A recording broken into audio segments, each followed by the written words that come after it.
नमस्कार शेतकरी मित्रांनो, मी राहुल तांबे चिंचवडमधून. आज आपला अळ्यांची 7वी फिडिंग आहे. व्हिडिओमध्ये तुम्ही बघू शकता अळ्यांची कंडिशन. आज आपली 7वी फिडिंग आहे. 7वी फिडिंगला अळ्यांची तुम्ही कंडिशन बघू शकता.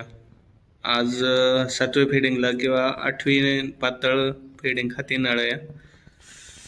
तर या पद्धतीने अळ्यांची साईज आहे. सगळे एकसारखे आहे, व्हेरिएशन नाही आहे. असे आपले 250 अंडी पुंजाला 10 ट्रे केलेले आहे आपण आता.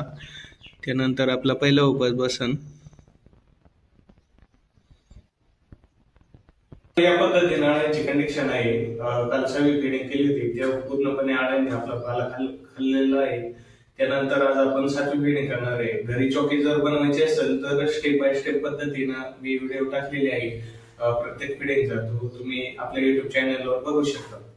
तर आज आपल्याला फिडिंग थोडी बऱ्यापैकी करायची आहे. थोडी अळ्यांची साईज पण वाढलेली आहे आणि साईज वाढल्यामुळे अळ्या पालाखाली दबत पण नाही. त्यासाठी आपण थोडी इतर दिवशी आपण जे फिडिंग करतात होतो त्याच्यापेक्षा आपण थोडी दाट फिडिंग करायची. एवढी पण दाट करायची नाही की बेडवर पाला शिल्लक नाही. कारण आज आपली कंडिशन अशी आहे का पहिला उपास बसणार आहे. शक्यतो संध्याकाळपर्यंत उपास बसून किंवा संध्याकाळी पातळ फिडिंग करावं लागेल.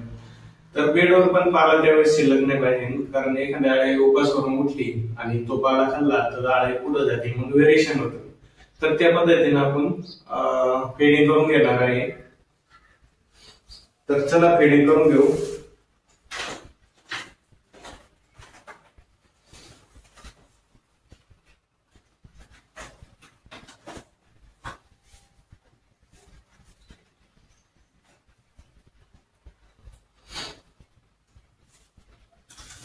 पाला आपण शेंड्याचा चौकी चालू असताना पाला आपण शेंड्याचा कवळा पाला आणायचा असतो. 2-3 पानापर्यंत पाला चालतो आणि कवळा पाल्याने अळ्यांची साईज पटापट अशी वाढत असते, ग्रोथ होते अळ्यांची. तर या पद्धतीने आपण पाला कट करून घ्यायचा आहे. सिंगल कट करायचा आहे मशीन मध्ये. तर चला आपण सर्व ट्रेला या पद्धतीने फिडिंग करून घेऊ.